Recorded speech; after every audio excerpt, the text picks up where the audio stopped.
Intricon, we are a global contract development manufacturing organization. And I'd say microassembly is where we focus kind of across the board on all of our different product lines. And miniature and micro assemblies, in my definition, start to hit at the limits of what humans and/or automation or equipment are really even capable of, and continually pushing that line to make things smaller.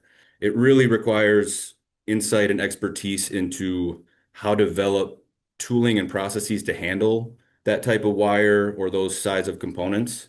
A lot of capabilities in 3D printing to rapid prototype, but then also, lock our process down to be able to standardize and have several different people still be able to manage those processes. So when you're adding automation, there is a certain amount of overhead that you need to add, and it's not direct labor, but a lot of times it can be engineers uh, to handle that automation or specifically technicians. Some of the most cutting edge assembly processes utilized. I mean, we kind of talked automation and how to develop that, is so key. And the expertise there, how to handle components paired with vision systems for inspection.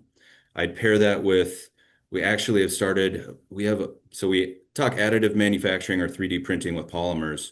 We actually have, it's a metal 3D printing capability that we have on in-house at this point. So we use that for our injection molding, where if you design a production tool, it could take, at least weeks, sometimes months to try and outsource and design and make for production. With this metal 3D printing technology, it can take months down to weeks. And that's production level tooling. So shortening that lead time from months to weeks is huge. Something that doesn't really get talked about a lot is time to market. So as you're prototyping and validating, developing, um, any time that you delay with medical devices and the regulatory submissions, you could be losing market share.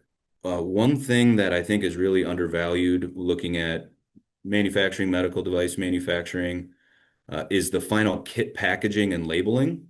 That's something that we offer for some of our products. And when we took it on, the company we were working with said the packaging and labeling is the biggest source of field recalls for them. We've actually tried to automate our process as much as possible. Uh, no manual entry of anything. Need to scan barcodes to make sure that you have the right materials. Do you have the right devices and literature in there, the right box? The biggest step I think we took is at the end of our packaging line, we'll have a setup of, it's about four different systems. Every box will go through it. And what it's doing is presence absence. It's making sure everything that's supposed to be in there is there.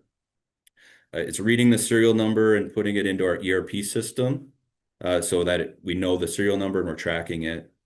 It's actually reading the different part numbers of the literature for what should be within that kit and checking in our ERP system to make sure that it's actually is right. So 100% check it, green light, red light, and it passes on, which proud to say has pretty much eliminated, those types of packaging issues that can happen.